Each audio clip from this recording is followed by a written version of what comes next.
মেয়েটা এবং ছেলেটা শুভর দোকানে চা খেতে আসে। এই ছোট চায়ের দোকানটা শুভ চালায়। এই চা বিক্রি করেই তার জীবন চলে। গল্পটা এই চা বিক্রেতা থেকে ছেলেটার কোটিপতি হওয়ার গল্প। ছেলেটা এবং মেয়েটা চা খেয়ে সেখান থেকে চলে যায়। মেয়েটা ভুল করে তার মোবাইল সেখানে ফেলে রেখে চলে যায়। শুভ সেটা দেখতে পায় এবং পরের দিন মেয়েটার খোঁজে যায় শুভ তার মোবাইলটা ফেরত দেওয়ার জন্য। মেয়েটাও ফোনটা খুঁজতে থাকে। হঠাৎ শুভ মেয়েটাকে দেখতে পায় এবং তাকে ফোনটা ফেরত দেয়। মেয়েটা শুভকে জানায় তার ফোনের মধ্যে অনেক গুরুত্বপূর্ণ ডকুমেন্টস এবং নম্বর, মেল সবকিছুই ছিল। ফোনটা না পেলে তার অনেক বড় ক্ষতি হয়ে যেত। শুভকে থ্যাঙ্কস জানায় মেয়েটা এবং কিছু সময় তাদের কথোপকথন হয়। তারপর তাদের মধ্যে ফ্রেন্ডশিপ হয়। তারপর থেকে তারা একসাথে চলাফেরা শুরু করে এবং কেটে যায় বেশ কয়েকদিন। শুভ মনে মনে মেয়েটাকে ভালোবেসে ফেলে এবং সে তার ভালোবাসার কথা মেয়েটাকে জানায়। আমি তোমাকে ভালোবাসি মিঠি।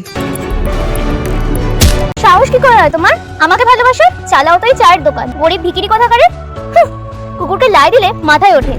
তুমি আর কখনো আমার সামনে আসবে না। কেটে যায় এক সপ্তাহ। শুভ একদিন রাস্তা দিয়ে যাচ্ছিল। হঠাৎ দেখে একজন অফিসারের উপর দুজন বন্দুক তাক করেছে তাকে গুলি করে মারবে বলে। শুভ ছুটে যায় এবং তাদের হাত থেকে অফিসারকে বাঁচায়।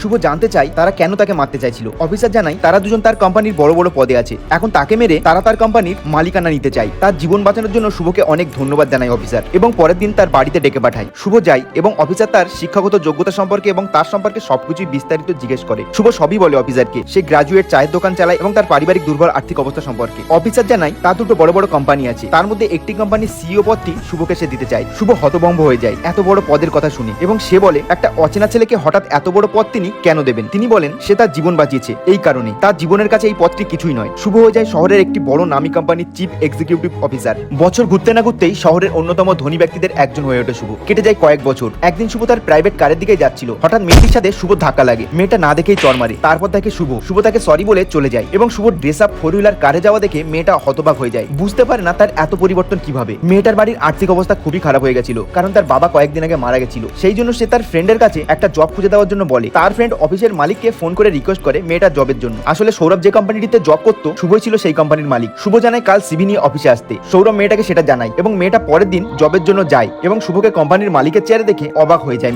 মেয়েটা বিশ্বাস করে না শুভই সেই কোম্পানির মালিক এবং অনেক ছোট বড় কথা শোনায় সে শুভকে। শুভ জানায় সেই এই কোম্পানির মালিক। মেয়েটা অবাক হয়ে যায় এবং তার সাথে আগে এবং এখন যে বাজে ব্যবহার করেছে মেয়েটা তার জন্য সে ক্ষমা চায় এবং দয়া করে যেন শুভ তার জবটা দেয় এটার জন্য বলে মেয়েটা। শুভ জানায় উপরওয়ালা সবারই একদিন ভাগ্য খুলে দেন, আমারও দিয়েছেন। আর বহু বছর স্ট্রাগল করার পর আজ আমি এই জায়গাটায় পৌঁছেছি।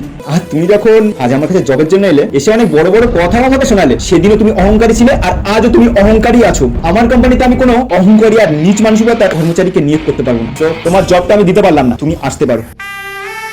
গল্পটা আমাদের এই শিক্ষা দেয় ভাগ্য মানুষের চিরদিন একই থাকে না। তাই কখনো কাউকে গরিব বলে ছোট করা উচিত নয় এবং তার ভালোবাসাকে অবহেলা করা ঠিক নয়।